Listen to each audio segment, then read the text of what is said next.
हम सभी दुख का अनुभव करते हैं। कभी तनाव में आ जाते हैं और कभी मुश्किलों में फंसे रह जाते हैं। गुरुजी, मैं आपसे जानना चाहती थी कि संसार में दुख का मूल कारण क्या है? बहुत अच्छा सवाल है आपका। संसार में दुख का कारण क्या है और ईश्वर ने दुख की रचना ही क्यों की? तो पहला, आपके पहले प्रश्नांग का उत्तर है भय। भय, घृणा, लालच और स्वार्थ। इसमें आप क्रोध भी जोड़ लीजिए।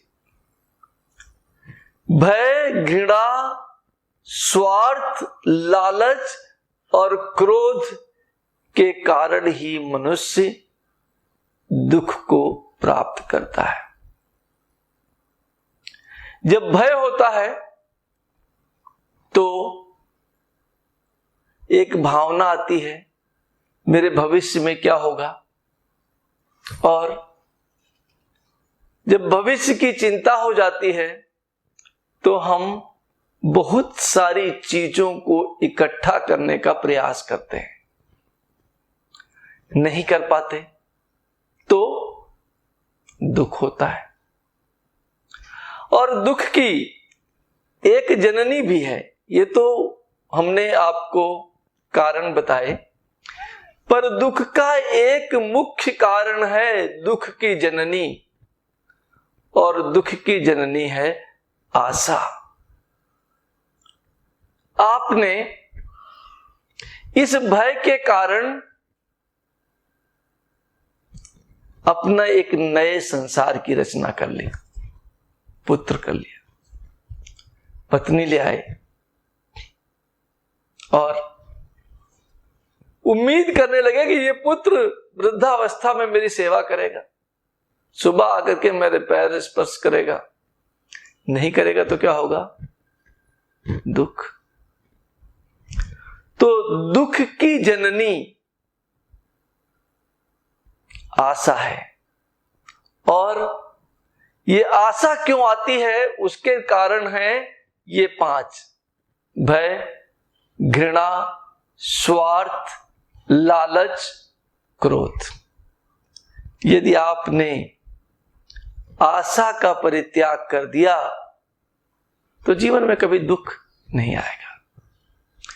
अब आपके दूसरे प्रश्नांक का उत्तर है कि ईश्वर ने दुख की रचना ही क्यों की?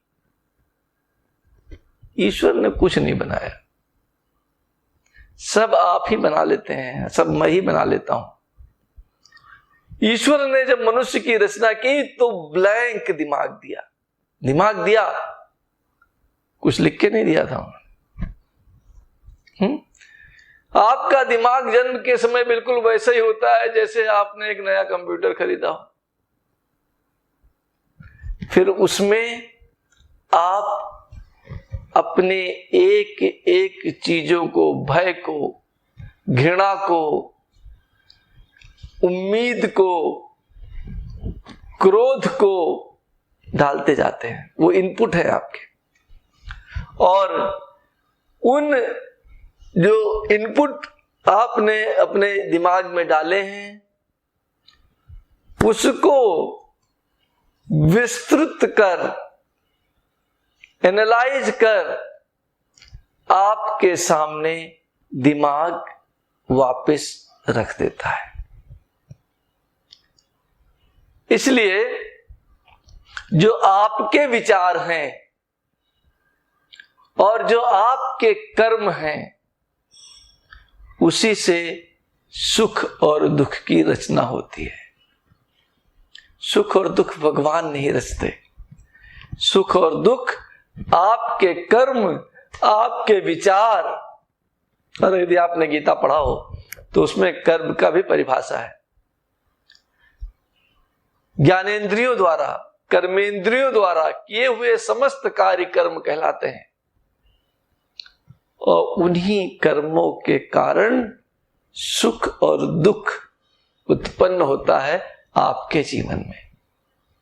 दूसरे के जीवन में उसके कर्मों के हिसाब से, उसके कर्मेंद्रियों और ज्ञानेंद्रियों के उपयोग के अनुसार, उसके कर्मेंद्रियों और ज्ञानेंद्रियों के उपयोग के अनुसार सुख और दुख उसके लिए अलग है और आपके लिए अलग है।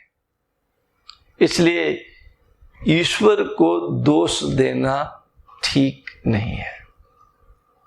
जो हमने बोया है वही हम काटेंगे। और हिंदी में तो एक कहावत है, बोया पेड़ बबूल का, आम कहां से होए। तो यदि आपको आम के फल चाहिए तो आपको आम के पेड़ बोने पड़ेंगे।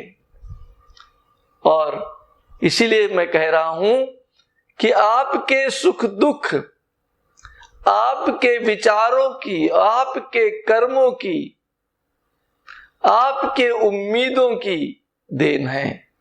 इसका ईश्वर से कुछ लेना देना नहीं है। धन्यवाद, आभार।